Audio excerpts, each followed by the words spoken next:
Está presente la licenciada Rosalba Becerril Velázquez.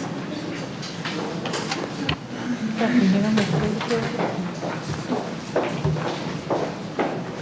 11:40.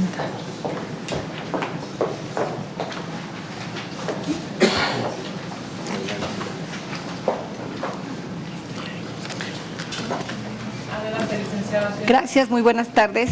Agradezco el que me hayan permitido comparecer a esta breve entrevista. Es un tema de trascendencia no solo nacional, internacional.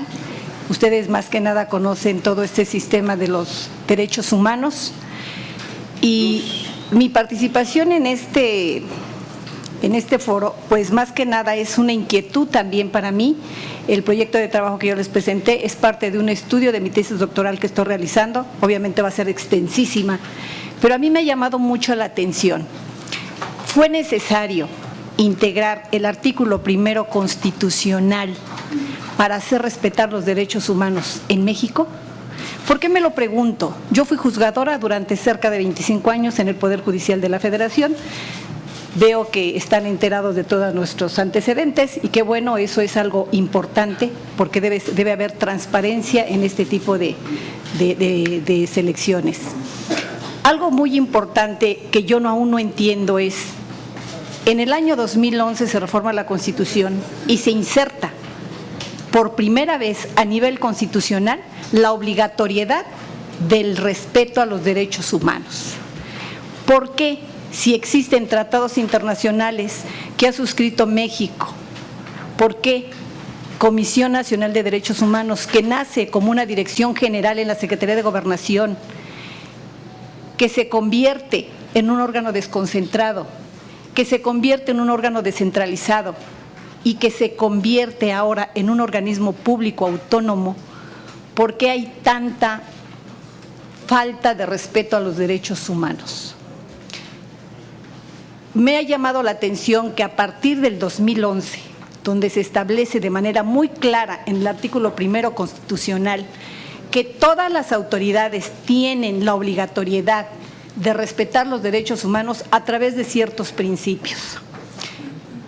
El principio de universalidad. ¿Por qué? Porque los derechos humanos no son los que prevé la propia Constitución. Los derechos humanos son universales. Los derechos humanos, en mi concepto, en mi humilde opinión, son inherentes al nacimiento del sujeto. Los derechos humanos no podemos establecer o decir de la Constitución se derivan los derechos humanos del sujeto, no, porque son inertes al propio individuo. ¿Qué es lo que regula nuestra Constitución? La Constitución regula nuestros derechos fundamentales. ¿A través de qué? De nuestras garantías. Ahora nos dicen son garantías y se quitó el concepto de individuales. Es cierto que hay derechos colectivos, es cierto que nacen otro tipo de derechos, pero ¿acaso las garantías individuales desaparecieron? ¿Acaso el artículo del 1 al 29 y otros que están inmersos en la parte orgánica de la Constitución desaparece la individualidad del sujeto? No, es un concepto doctrinario de que yo no coincido con el Instituto de Investigaciones Jurídicas, pero bueno, son temas completamente ajenos. Mi trayectoria como juzgadora en el Poder Judicial de la Federación durante cerca de 25 años me ha llevado a trabajar con los derechos humanos. ¿Y por qué esa gran inquietud que me ha surgido, no de poco tiempo, ya de varios años?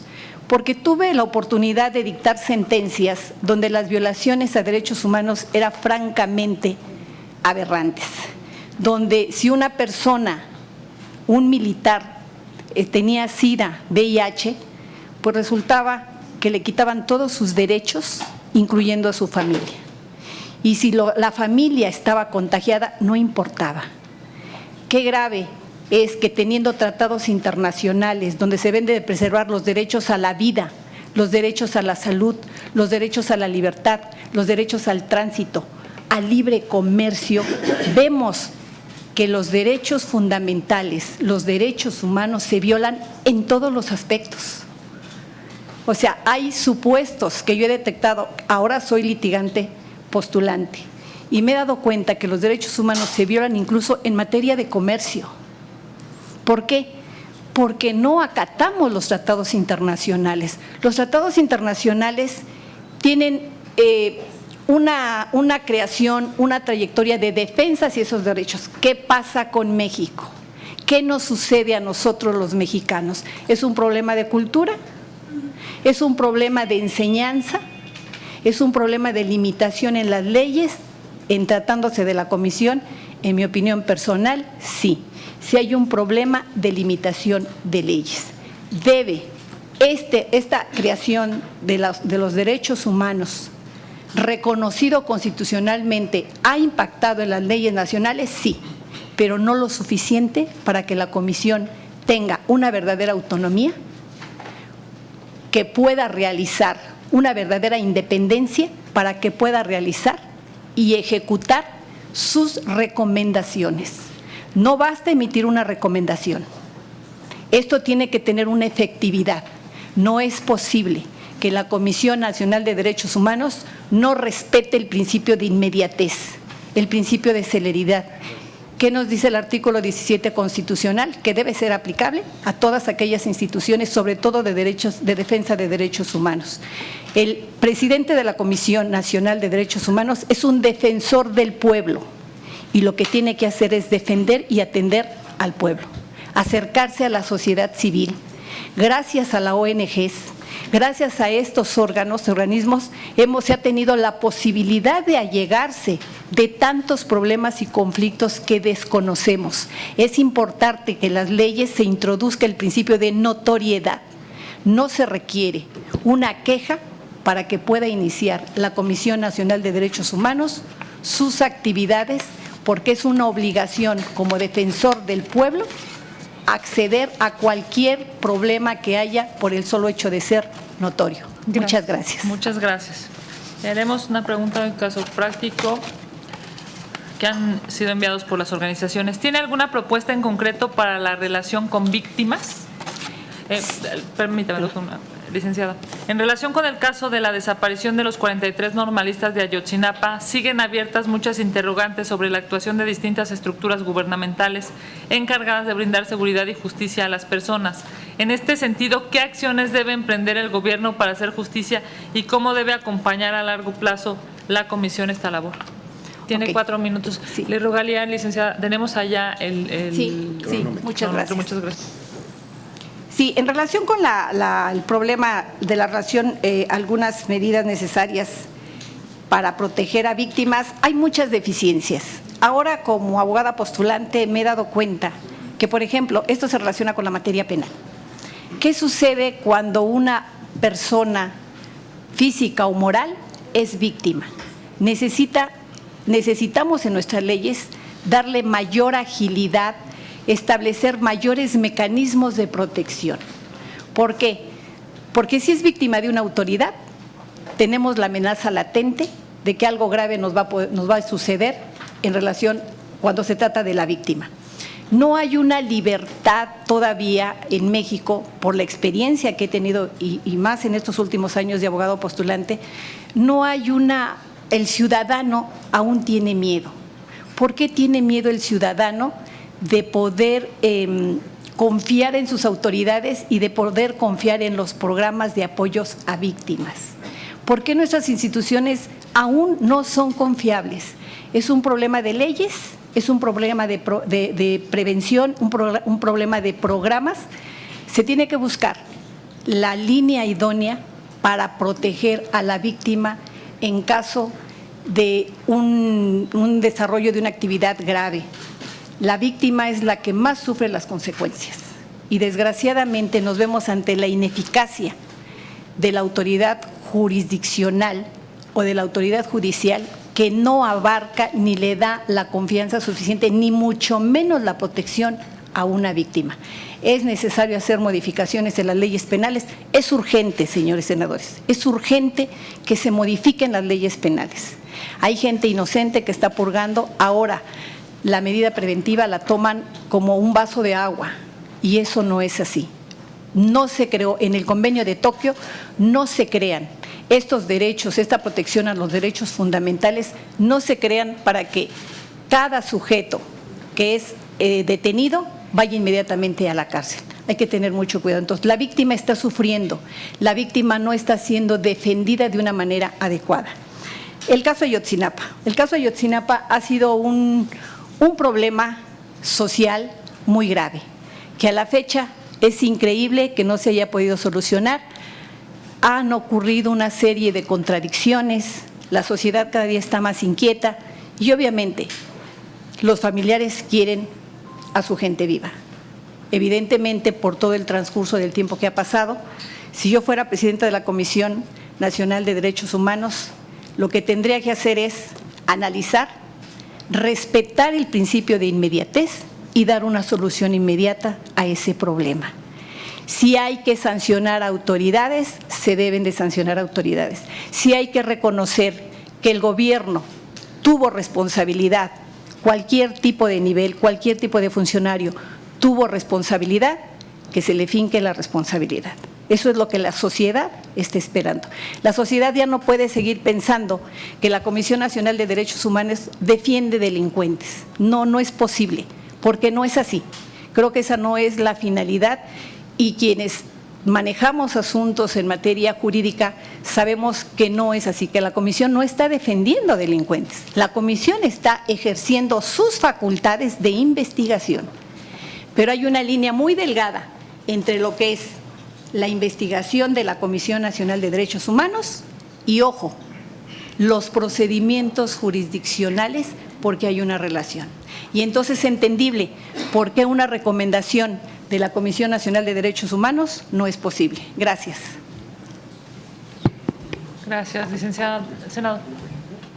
Gracias. Bienvenida. Gracias por su presencia. ¿Ha tenido conflicto de intereses en empleos anteriores? No, ninguno. ¿Cuenta con algún conflicto de intereses actualmente? No, ninguno. ¿Usted litiga casos ante la CNDH? He llevado algunos, pero como abogada postulante.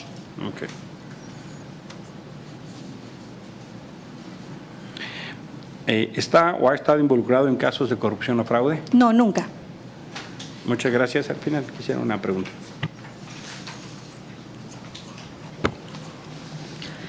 En cuanto a los factores de independencia personal, ¿cuenta con independencia político-partidista? ¿No compromete su actuación en función a afiliación a partido alguno? Siempre he sido partidista y he cumplido con mis derechos electorales. ¿Cuenta con independencia religiosa? ¿Su actuación en función de su cercanía con grupos religiosos no compromete sus aspiraciones? Cuento con completa independencia. Gracias. Buenas tardes. Buenas tardes, señora Sandra. La pregunta sería, en caso de ser electa a titular de la CNDH, ¿presentaría y haría pública su declaración 3 de 3? Sí, por supuesto. ¿Ha sido señalada o denunciada o cuenta con una sentencia condenatoria por violencia familiar o delitos sexuales? No, nunca. ¿Ha sido señalada, denunciada o cuenta con sentencia condenatoria por incumplimiento a sus obligaciones alimentarias? No, nunca. ¿Ha expresado opiniones públicas en medios o redes sociales contrarias a los derechos humanos? Nunca. Gracias.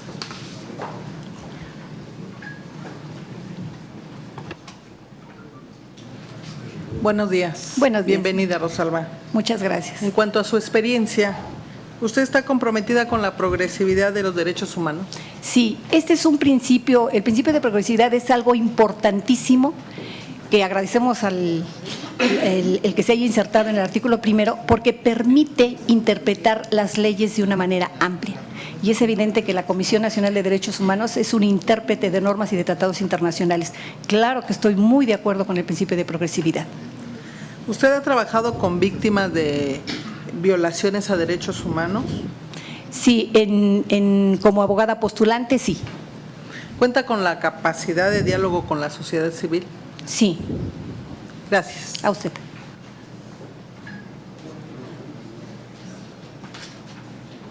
Gracias. Usted tiene una larga trayectoria judicial. Sí, así es. Dos preguntas le quiero hacer. ¿Cómo hacemos para transversalizar la perspectiva de género en la CNDH? Primera pregunta. ¿Y cómo le hacemos para desformalizar a la CNDH ¿no? Que no tendría por qué seguir todos los procesos como pareciera el Ministerio Público, ¿no? Claro. Y luego eso hace que haga investigaciones que parecieren que están investigando delitos y no denuncias de violaciones a los derechos humanos. ¿Cómo desformalizamos y nos vamos más a un formato de una entidad cuyo mandato es de una autoridad moral, no de una sentencia? En esas dos opiniones, preguntas, le agradezco sus respuestas. Sí, la primera es… Al final. Ok, perdón. Sí. ¿Me permite? Muchas gracias. Le quiero preguntar, ¿cuáles son las principales autoridades que recurrentemente violan los derechos humanos en México? Y ¿en qué porcentaje? Y finalmente, ¿y usted qué propone para autoridades que se niegan a aceptar las recomendaciones de la Comisión Nacional de Derechos Humanos? Le agradeceré sus respuestas. Buenas tardes. Buenas tardes. ¿Cuál es su experiencia en materia de defensa de derechos humanos, directo con la gente, vinculación con organizaciones de la sociedad civil expertas en el tema? Muchas gracias. Bien, perdón. Permiso, presidente. Dos preguntas muy rápidas. Usted ha mencionado, o está en su ficha curricular, que estuvo 25 años trabajando en el Poder Judicial Federal. ¿Por qué dejó de estar trabajando? Y que nos mencionara un hecho trascendente que le haya significado como acompañante o defensora de derechos humanos, licenciada. Muchas gracias.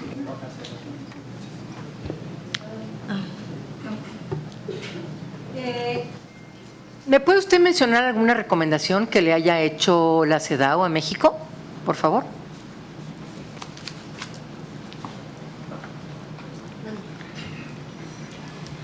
¿Cómo utilizaría el principio pro persona en las respuestas de las quejas?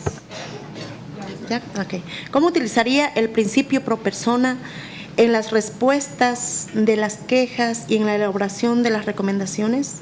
Para usted, esta es otra, para usted, ¿qué significa la autonomía?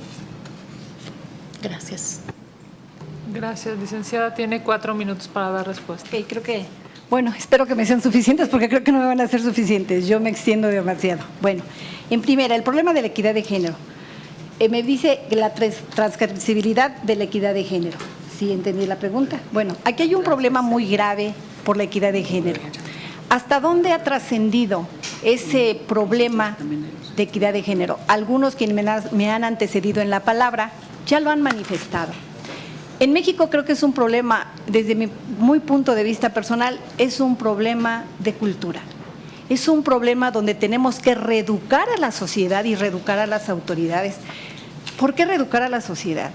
Hablamos de inequidad de género. ¿Cómo tenemos que equilibrar esa equidad de género?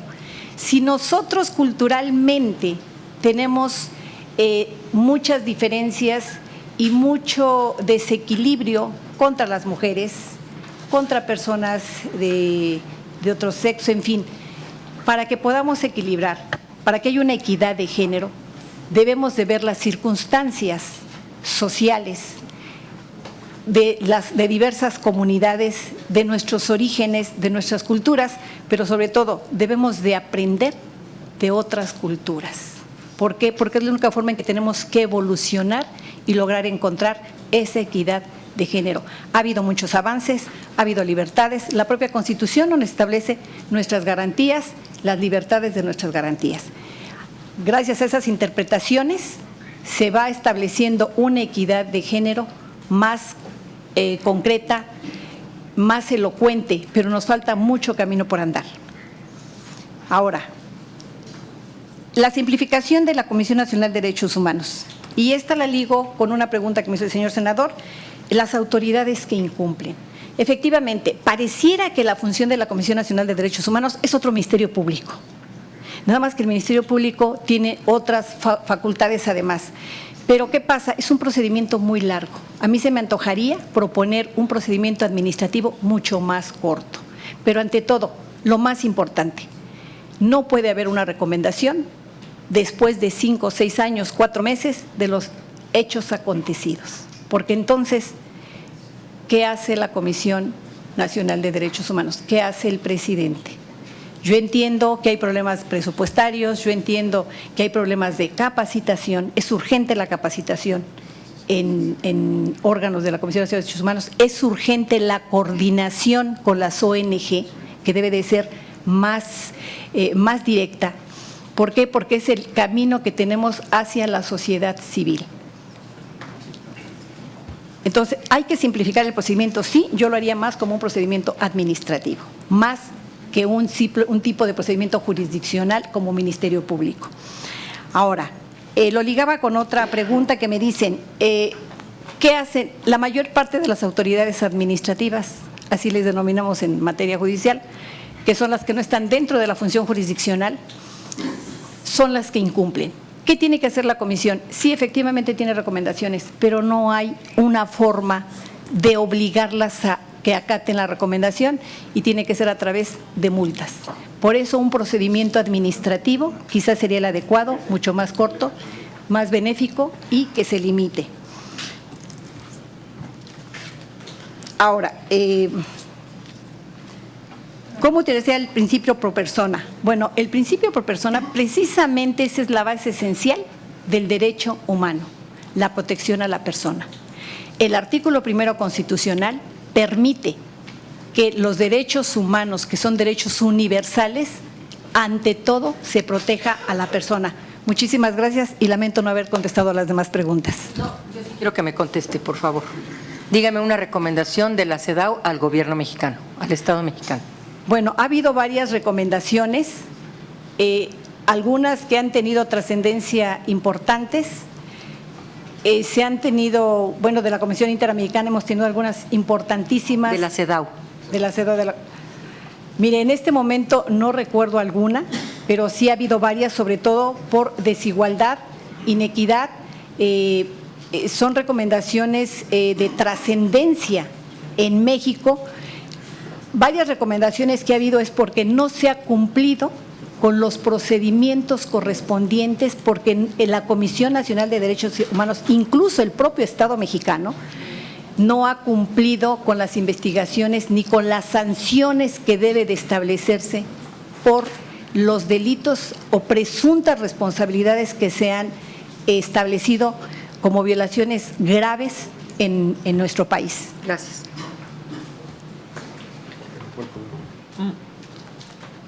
Le pregunta Los al 4 senador, minutos. sí, entendiendo que ya nos pasamos por la pregunta del presidente de la Comisión de Justicia, si es tan amable de poder dar respuesta a su pregunta, porque dejó el Poder Judicial y la senadora Antar.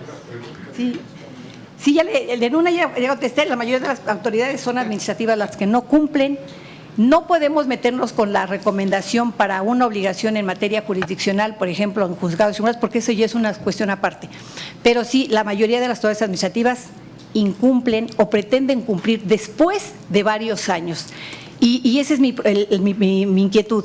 ¿Por qué la Comisión Nacional de Derechos Humanos, que maneja, que protege, que preserva los derechos humanos, tarda tanto tiempo en dar cumplimiento a sus recomendaciones?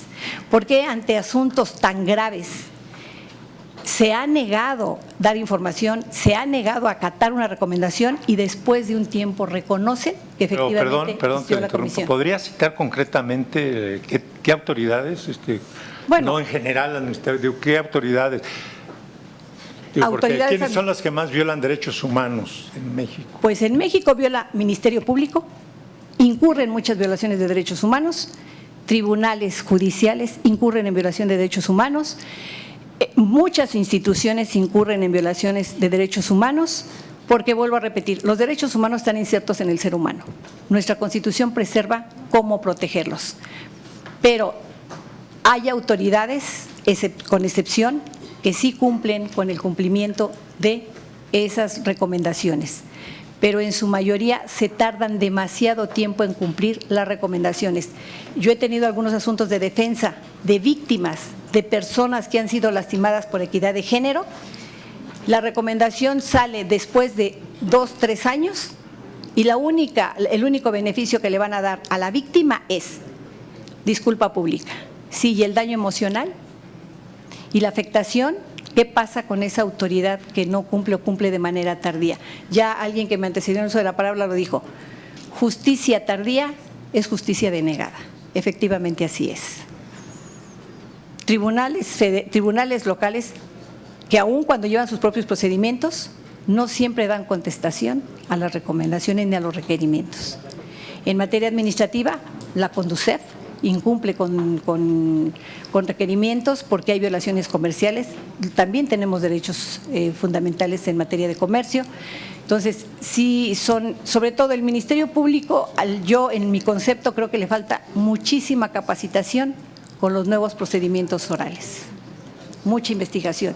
Y la solución para que la autoridad pueda dar cumplimiento a los requerimientos, incluso una recomendación, en mi concepto es la multa. No sé si con esto esté contestada su pregunta.